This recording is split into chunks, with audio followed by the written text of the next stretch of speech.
Terima kasih sudah mampir di channel Andri ADJ. Jangan lupa sebelum atau sesudah melihat dan mendengarkan tolong bantu subscribe agar kisah-kisah sejarah di Nusantara berikutnya bisa terus Anda simak. Sri Baduga Maharaja adalah salah satu raja kerajaan Pajajaran yang dipercaya memiliki kesaktian. Apa saja kesaktian Prabu Siliwangi? Raja dari Pakuan tersebut memimpin kerajaan Pajajaran antara tahun 1482 sampai tahun 1521 atau selama 39 tahun. Banyak yang menilai kalau masa keemasan kerajaan Pajajaran adalah di masa Prabu Siliwangi. Melansir berbagai sumber, Raja Sunda itu turut membangun kerajaannya hingga kuat. Konon, kesaktian Prabu Siliwangi juga tak tertandingi. Banyak juga yang membandingkan kesaktian Sunan Kalijaga vs Prabu Siliwangi. Salah satu ilmu sakti Prabu Siliwangi adalah menghilang, berjalan sekencang angin, hingga terbang. Namun, tak sedikit yang mengaitkannya dengan mitos karena minimnya bukti sehingga memunculkan perdebatan. Melansir tapak.id dan sumber lain, inilah kesaktian Prabu Siliwangi. Kesaktian Prabu Siliwangi yang konon sakti mandraguna. Dalam sejumlah literatur, Sri Baduga Maharaja atau Prabu Siliwangi adalah raja yang cukup disegani. Demikian kisah ini terlepas dari mitos atau fakta, semoga menjadi wawasan kembali ke pandangan kita sendiri dan hanya Allah yang Maha Kuasa yang lebih tahu segalanya. Sekali lagi jangan lupa subscribe dulu, like and comment, terima kasih. 1. Kesaktian bertarung. Cerita kesaktian Prabu Siliwangi adalah saat dia bertarung dengan sekawanan macan putih gaib. Ketika itu, dia diserang saat istirahat di Curug Sawer, Majalengka. Namun, karena kesaktiannya, Prabu Siliwangi bisa mengatasi pertarungan sengit tersebut. Bahkan, Raja Macan Putih sampai tunduk dan mengabdi serta memberikan suatu pusaka berupa kulit harimau sakti. 2. Terbang layaknya burung. Melansir Kumparan, konon kesaktian Prabu Siliwangi adalah dapat terbang layaknya burung.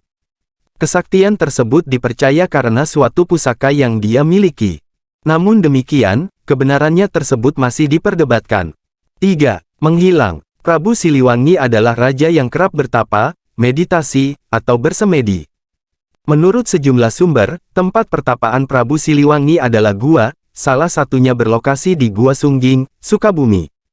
Selain itu, banyak juga petilasan lain Prabu Siliwangi di tanah Sunda.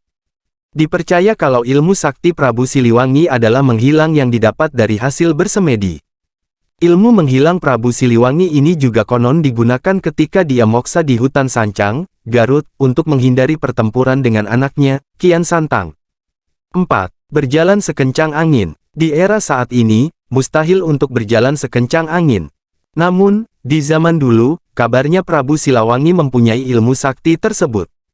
5. Bala tentara astral. Prabu Siliwangi adalah raja yang cukup dihormati. Di tangannya, pasukan kerajaan berjumlah besar. Bahkan, kabarnya dia juga mempunyai pasukan astral yang tak kasat mata. 6. Ajian Macan Putih. Salah satu ajian yang dimiliki Prabu Siliwangi adalah ajian Macan Putih. Konon, ajian tersebut membuat Prabu Siliwangi membuat sosoknya penuh wibawa dan berharisma. Di zaman kerajaan, ajian Macan Putih digunakan sebagai pelindung ketika dalam bahaya terutama saat perang. 7. Ilmu Kanuragan. Selain ajian Macan Putih, kabarnya dia juga memiliki ilmu kanuragan lain, beberapa di antaranya adalah ajian Brajamusti, ajian Suket Kalanjana, hingga bisa membelah raga menjadi 7 konon. Dia juga memiliki 3 kujang sakti berwarna hitam, kuning, dan putih membahas tokoh-tokoh kerajaan di masa lampau. Rasanya kita akan terbawa ke masa di mana banyak raja-raja sakti mandraguna yang berkuasa, tak terkecuali Sri Baduga Maharaja. Kesaktiannya sudah sangat melegenda di telinga masyarakat, terlepas dari benar atau tidaknya kisah tersebut, tapi nyatanya tidak sedikit masyarakat yang percaya. Sri Baduga Maharaja lebih dikenal dengan julukan Prabu Siliwangi saat ia menjadi raja dari Pakuan Pajajaran. Julukan tersebut berasal dari tokoh Prabu Wangi atau Prabu Linggabuana, Raja Sunda yang gugur dalam Perang Bubat. Siliwangi sendiri berasal dari kata silih yang artinya pengganti dan wawangi yang berarti pengganti Prabu Wangi. Prabu Siliwangi adalah seorang raja yang arif, bijaksana, serta konon sakti mandraguna. Ia terkenal gemar bermeditasi untuk meningkatkan kesaktiannya. Bahkan ia hampir tak pernah melewatkan kegemarannya itu walau sedang dalam pengembaraan. Dalam sebuah kisah, diceritakan Sri Baduga hendak melepas penat saat mengembara di Curug Sawer, Majalengka. Tiba-tiba datang sekawanan macan putih gaib yang hendak menyerang Sang Prabu. Berkat kesaktian yang dimiliki Prabu Siliwangi, tak ada satupun dari hewan tak kasat mata tersebut dapat melukainya. Setelah melalui pertarungan yang cukup sengit, Raja Macan Putih bisa dikalahkan oleh Sri Baduga. Semenjak kejadian itu, Raja Macan Putih beserta seluruh pasukannya mulai mengabdi Sang Prabu. Sejumlah sumber menyebut bahwa kerajaan Pakuan Pajajaran mencapai masa keemasannya, selain karena karisma Prabu Siliwangi juga berkat kesetiaan Macan Putih gaib. Sejak saat itu, pasukan gaib kebanggaan Pajajaran itu kerap dilibatkan dalam pertahanan kerajaan maupun saat mengekspansi wilayah sekitar. Sang Prabu pun menyuruh Eyang Jaya untuk menciptakan 3 kujang keramat berbentuk harimau dengan warna yang berbeda-beda. Ada yang terbuat dari batu meteor hitam, ada yang terbuat dari api yang dibekukan kuning, dan ada pula yang terbuat dari besi rendaman air suci putih. Ketiga kujang tersebut dijuluki 3 serangkai. Berdasarkan legenda, Prabu Siliwangi juga mewarisi kesaktian yang ia miliki pada anaknya, yaitu Raden Kian Santang. Namun karena kesakitan dari ayahnya tersebut, Kian Santang sering merenung karena tak ada satupun yang dapat menandingi kesaktiannya.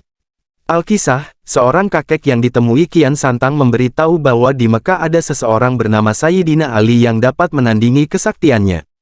Kian Santang pun akhirnya pergi ke Mekah dan menemui seseorang yang disebut-sebut sebagai Sayyidina Ali. Setelah menyaksikan kesaktian dari Sayyidina Ali, Kian Santang pun merasa takjub dan memutuskan untuk mengucapkan 2 kalimat syahadat. Sepulangnya dari Mekah, Kian Santang pun menceritakan pengalamannya dan mengajak ayahnya untuk masuk Islam. Prabu Siliwangi pun jelas menolak ajakan tersebut. Setelah itu, anaknya pun kembali ke Mekah selama 7 tahun untuk mendalami Islam. 7 tahun berlalu, Kian Santang mendapatkan amanat untuk menyebarkan Islam dan kembali mengajak ayahnya untuk mengucap kalimat syahadat. Prabu Siliwangi pun memutuskan untuk melarikan diri dan mengubah istana Pajajaran menjadi hutan belantara. Kian Santang pun mengejar Sang Prabu bersama pengikutnya sampai ke hutan Sancang dan terjadilah pertempuran antara keduanya. Untuk menghindari perkelahian dengan anaknya, Prabu Siliwangi bersama pengikutnya memutuskan untuk moksa. Kisah di atas menyisakan kontroversi di kalangan sejarawan. Sejumlah ahli menganggap kisah pertempuran tersebut tidak lebih dari sekedar mitos. Ini diyakini karena minimnya artefak dari kerajaan Sunda sehingga timbul berbagai spekulasi.